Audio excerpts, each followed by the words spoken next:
बड़ी खबर है, भारतीय शेयर बाजार में बड़ी गिरावट देखने को मिली है। अमेरिकी टैरिफ का दुनिया भर में असर इस वक्त देखने को मिल रहा है। एशियाई मार्केट में कोहराम मचा हुआ है। 9 महीने के निचले स्तर पर शेयर बाजार पहुंच चुका है और बाजार खुलते ही 3000 अंक सेंसेक्स गिरा है। ये बड़ी खबर जो सामने आ रही है, 9 महीने के निचले स्तर पर इस वक्त शेयर बाजार है। ये बड़ी खबर निकलकर सामने आ रही है। अमेरिकी टैरिफ का दुनिया भर में इस वक्त जो है वो असर देखने को मिल रहा है। एशियाई मार्केट में कोहराम मचा हुआ है।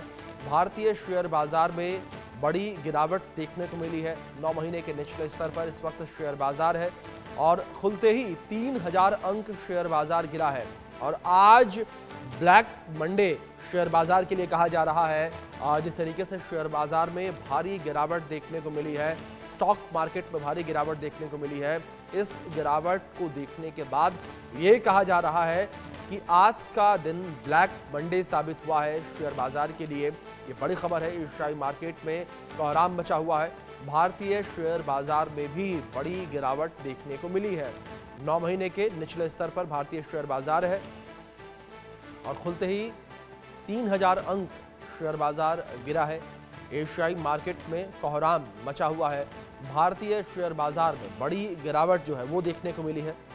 ये बड़ी खबर है जो इस बीच निकल के सामने आ रही है। भारतीय शेयर बाजार में बड़ी गिरावट देखने को मिली है और 3000 अंक जो है वो बाजार गिरा है। ये बड़ी गिरावट देखने को मिली है। बड़ी खबर है ये निकल कर जो सामने आ रही है। तो शेयर बाजार में बड़ी गिरावट देखने को मिली।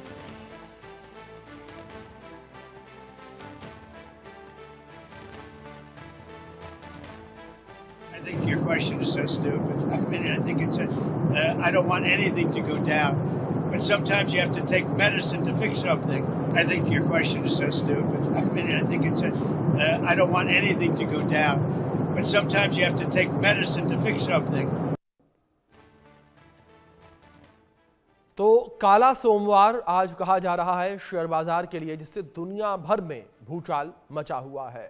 तो इस ब्लैक मंडे की वजह से दुनिया भर के शेयर बाजारों में भारी गिरावट देखने को मिली है। ट्रंप टैरिफ के बाद शेयर बाजारों में भारी गिरावट देखने को मिली है। ऑस्ट्रेलियाई शेयर बाजार में 6.3% की गिरावट देखने को मिली है। वहीं हांगकांग के हैंग सेंग इंडेक्स बाजार में 9.28% की गिरावट देखने को मिली है। सिंगापुर एक्सचेंज बाजार में 7% से ज़्यादा की गिरावट देखी गई है। ताइवान स्टॉक मार्केट में 15% की गिरावट देखने को मिली है। ये बड़ी गिरावट जो है वो पूरे एशियाई देशों में देखने को मिल रही है और टैरिफ का ये वार बताया जा रहा है। और टैरिफ ऑफ ट्रंप को लेकर बात की जाए तो दुनिया में हड़कंप मचा हुआ है। किस तरीके से ये रेसिप्रोकल टैरिफ जो है वो दुनिया पर भारी पड़ता नजर आ रहा है और किस देश पर कितना टैरिफ लगा है वो आपको बता दें। भारत पर 26%, चीन पर 34%, बांग्लादेश पर 37%, पाकिस्तान पर 29%, साउथ कोरिया पर 25%, जापान पर 24%। दूसरी ओर इजराइल को लेकर बात की जाए तो इजराइल पर 17%, यूरोपीय यूनियन पर 20%, वियतनाम पर 46% और ताइवान पर 32%, थाईलैंड पर 36% ये टैरिफ लगाया गया है। और गौर करने वाली बात यह है कि जो टैरिफ लगाया गया है अमेरिका के द्वारा, ये टैरिफ जो देश हैं उनसे आधे हैं, यानी कि जो ये टैरिफ है वो दूसरे देशों के द्वारा दुगने लिए जा रहे हैं। टैरिफ को समझाने का प्रयास करें आपको तो टैरिफ एक प्रकार का टैक्स है। विदेश से आने वाले सामानों पर इसे टैक्स लगाया जाता है, टैरिफ जो है वो लगाया जाता है। घरेलू मार्केट में विदेशी सामान महंगे हो जाते हैं और टैरिफ से सरकार की इनकम बढ़ती है, सरकार को इसके माध्यम से फायदा होता है। घरेलू प्रोडक्शन को बढ़ावा भी मिलता है और घरेलू उद्योगों की रक्षा इससे होती है और टैरिफ के माध्यम से सीधे तौर पर फायदा सरकार को होता है। लेकिन जिस तरीके से नए टैरिफ का ऐलान यहाँ पर किया गया है, इस टैरिफ के बाद से हाहाकार मचा हुआ है दुनिया भर में। और एशियाई देशों को लेकर बात करें तो एशियाई देशों के शेयर बाजार पर बड़ा असर पड़ता हुआ इस वक्त नजर आ रहा है और आज का दिन जो है उसे ब्लैक मंडे के रूप में कहा जा रहा है। तो वहीं दूसरी ओर बिजनेस कमेटी के चेयरमैन डॉक्टर आरजी अग्रवाल का बयान इस पूरे विषय पर सामने आया है। उन्होंने क्या कुछ कहा, किस तरीके से रिएक्ट किया, सुनिए आप।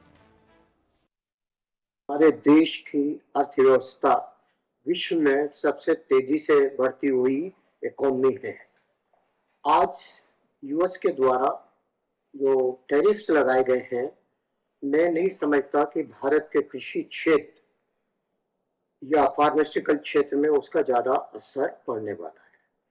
कोई भी देश अपनी खाद्य सुरक्षा या स्वास्थ्य सुरक्षा उससे समझौता नहीं कर सकता। आज हमारा देश एग्रोकेमिकल्स में सेकंड सबसे बड़ा एक्सपोर्टर है।